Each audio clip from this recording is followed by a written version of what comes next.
काम नहीं किया, नालियां भरी चौक पर पड़ी हुई हैं। हमारे बच्चे तबाह हैं, फैक्ट्री में कोई काम नहीं मिल पाता है।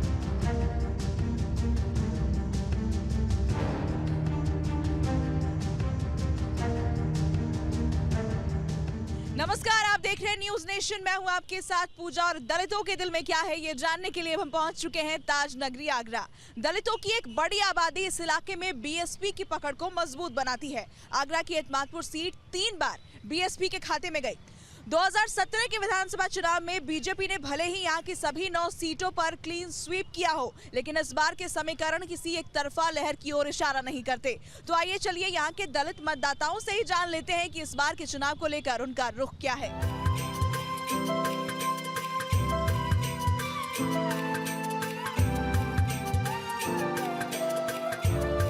इस वक्त हम मौजूद हैं एतमादपुर विधानसभा सीट के टेढ़ी बगिया इलाके में। यहाँ के लोगों से बात करते हैं और जानते हैं कि इस बार चुनाव में उनके मुद्दे क्या हैं, चुनाव को लेकर वो क्या सोचते हैं, उनका रुख क्या होगा।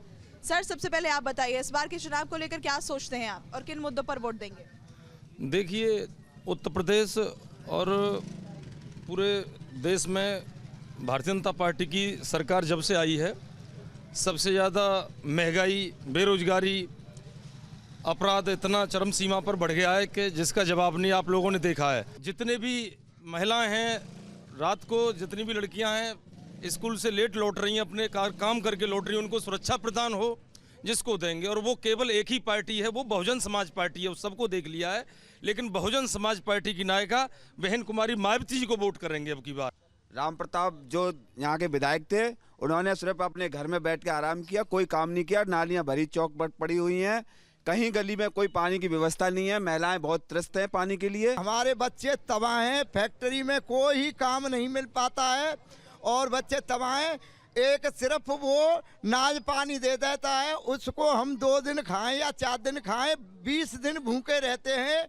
महंगाई से तो इसलिए परेशान है। पेट्रोल 65-70 रुपये बिकता था, आज 100 रुपये है। जो दाल 70 रुपये बिकती थी वो 150 है, और जो सीमेंट का कट्टा 200 का आता था वो 400 रुपये का है। सिलेंडर 450 रुपये का आता था, आज 1000 रुपये पार है। इतनी महंगाई चरम पे है जिसका कोई जवाब नहीं। भारतीय जनता पार्टी ने सबको लूटने का काम किया है और बहुत ही ज़्यादा, इतना यानी मुस्लिम और दलितों को ऐसे देखते हैं जैसे कि ये यहाँ के है ही नहीं। काम हुआ यहाँ? मैडम, SC ST OBC में जो मोदी लहर चल रही थी, उस मोदी लहर में क्या हुआ, एक बहकावे में SC ST OBC सभी लोगों ने वोट किया, मोदी जी को अच्छे वोटों से जिताया, उनकी सरकार बनाई 2 बार। लेकिन मैडम हुआ क्या, जिन मुद्दों को लेकर मोदी जी आए थे उन पे वो विफल रहे। आप बताइए, आप वोट देंगी इस बार? किसको देंगी, क्यों देंगी? और इस सरकार को तो वोट बिल्कुल नहीं जाएगा, क्योंकि सबसे हमारा जो मेन रीजन है युवाओं का जो है वो है रोजगार।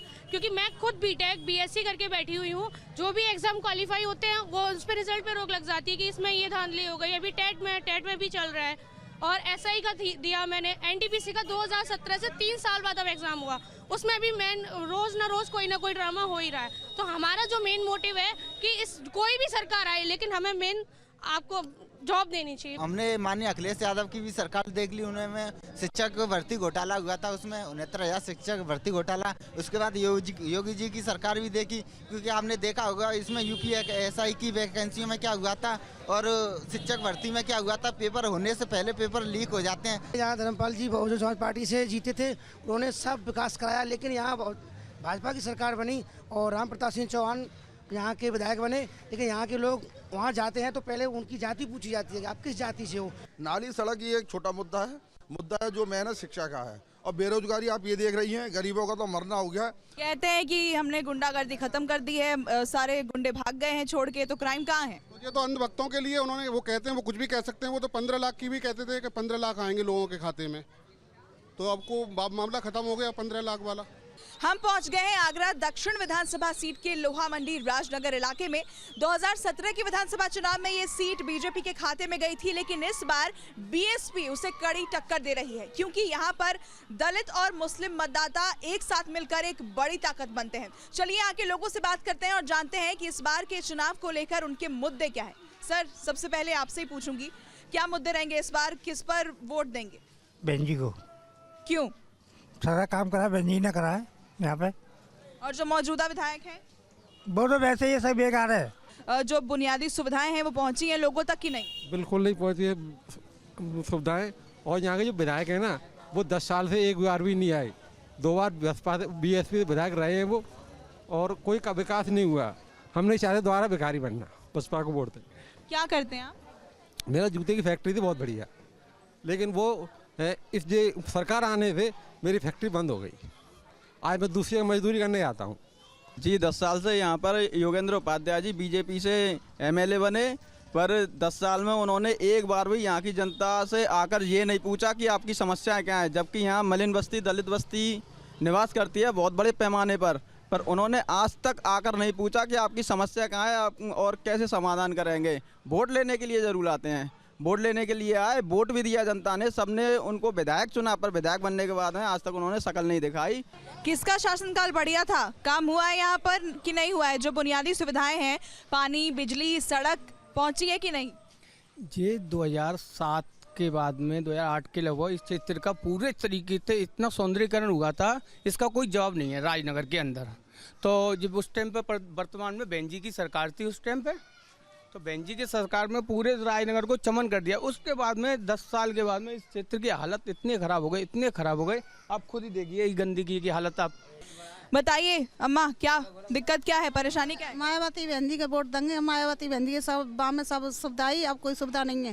क्या क्या परेशानी है बताइए? धंधे पानी की परेशानी, धंधा पानी बिल्कुल नहीं है, और जो मायावती का वही होगा, वही वोट देंगे मायावती की। भाई हमने तो तरह की परेशानी, हमारा लड़का पढ़ो लिखो है, हमारे लड़का नौकरी पे ना जाए लो, कछु कर रहे इतना नहीं, क्या करें हम? और जब महंगाई के कर दिए, जब महंगाई में कंधे बच्चे ने पढ़े लिखा ले में पढ़ा ले में, बताओ क्या काम कर दे। शिक्षा और रोजगार को लेकर क्या कहेंगे? शिक्षा तो ऐसे छोटे छोटे बच्चे हैं मेरे, ऑनलाइन पढ़ाई चल रही है, काम धंधे है नहीं है, मास्टरों की फीस कहाँ से देवे? क्या मांग क्या है आपकी सरकार से? किसको वोट देंगे, क्यों देंगे? हाथियों को देंगे हम। हाथियों को यूँ देंगे कि पहले तो पहले जो सरकार है बीजेपी की, जब से सरकार आई है महंगाई बढ़ा दी है। 80 रुपये किलो तेल था पहले, अब 160 है।